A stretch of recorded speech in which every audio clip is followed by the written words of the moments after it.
Hello students, Neena Hindi classes में आपका स्वागत है। आज हम एनसीईआरटी कक्षा 10 में हिंदी के पाठ्य पुस्तक क्षितिज भाग 2 सूर्यकांत त्रिपाठी निराला जी की दूसरी कविता पढ़ेंगे, अट नहीं रही है। इसकी पिछली हमने उत्साह की वीडियो बनाई थी, वो पढ़ी थी पिछली वीडियो में ही। तो उत्साह हम पढ़ चुके हैं, अब हम इसकी दूसरी कविता पढ़ेंगे, अट नहीं रही है। ये भी इन्हीं की है। तो बच्चों, ये सूर्यकांत त्रिपाठी निराला जी ने लिखी है। ये कविता उन्होंने फाल्गुन मास के बारे में लिखी है। फाल्गुन मास फरवरी का महीना होता है, जब सब कुछ बहुत सुंदर सा होता है, पूरी प्रकृति बहुत सुंदर सी होती है। पूरी प्रकृति में हरियाली हरियाली छाई होती है, हर पेड़ों पे नए नए पत्ते आ जाते हैं, है ना? और नए-नए फूल खिल जाते हैं, तो पूरी प्रकृति बहुत ही भरी हुई, हर पेड़ भरे हुए, सुंदर से, सारा समा सुगंधित सा ऐसा लगता है। तो इसके बारे में ही ये कविता लिखी गई है।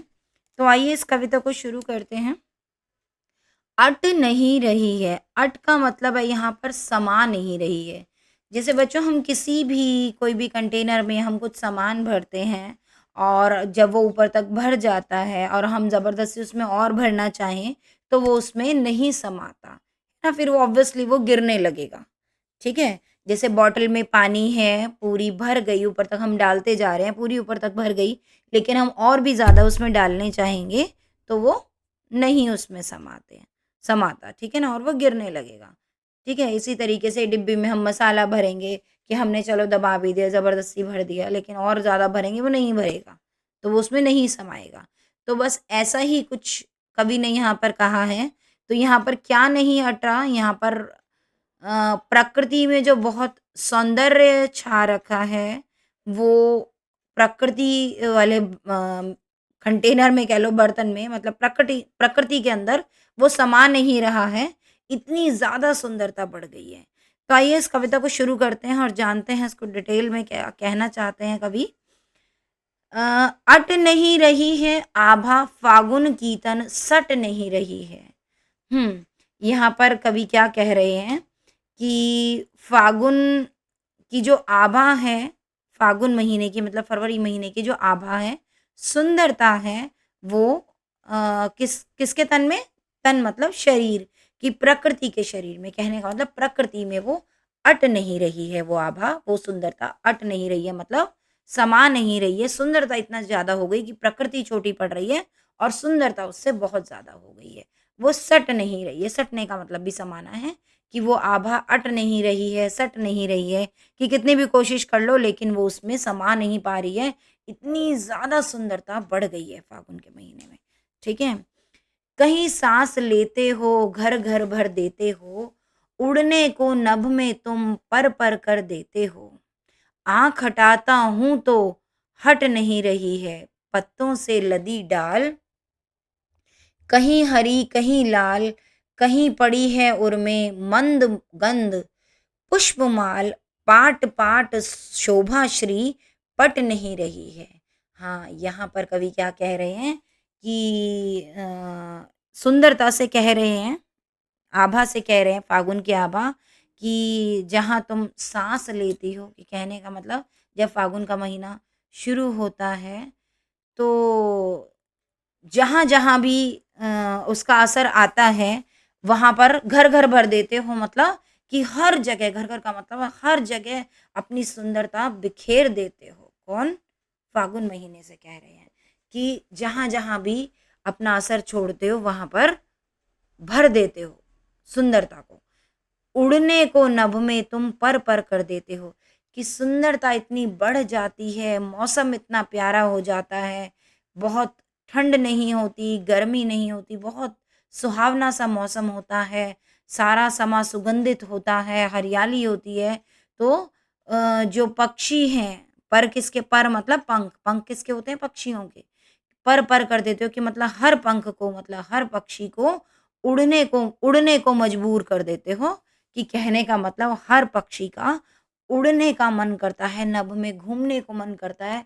इतना प्यारा सुहावना-सा मौसम होता है और बहुत ही सुंदरता छाई होती है पूरी प्रकृति में कि हर पक्षी को भी उड़ने का मन करता है, ना कि गर्मी से दुबक कर अपने पिंजरों में बैठ जाने का। फिर आगे कवि कहते हैं कि सुंदरता इतनी ज़्यादा है कि मैं आँख हटाना भी चाहूँ उससे तो हट नहीं रही है।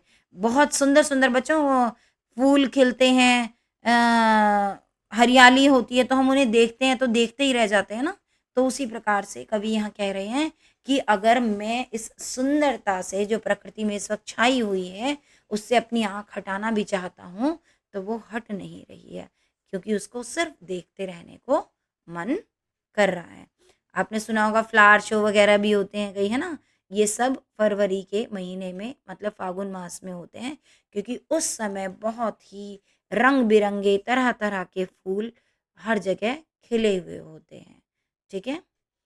पत्तों से लदी डाली कहीं हरी कहीं लाल, कहीं पड़ी है उर्मे मंद गंध पुष्पमाल।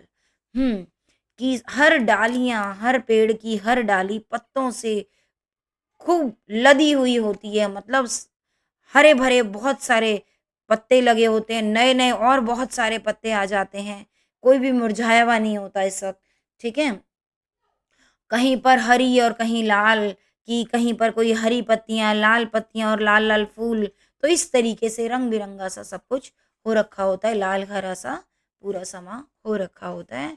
कहीं पड़ी है उर्मे, उर्मे मतलब हृदय मतलब सीने पे, कि मंद गंध पुष्पमाल, मंद मतलब हल्की-हल्की, गंध मतलब खुशबू, कि पुष्पमाल की हल्की-हल्की खुशबू वाले फूलों की माला, ऐसा प्रतीत होता है, मतलब चारों तरफ फूल उगे हुए हैं तो ऐसा प्रतीत होता है कि मानो प्रकृति के उर में मतलब गले में, हृदय में, मतलब सीने पर, कि फूलों सुन मतलब प्यारी-प्यारी सी मंद-मंद खुशबू वाले फूलों की माला पड़ी हुई है।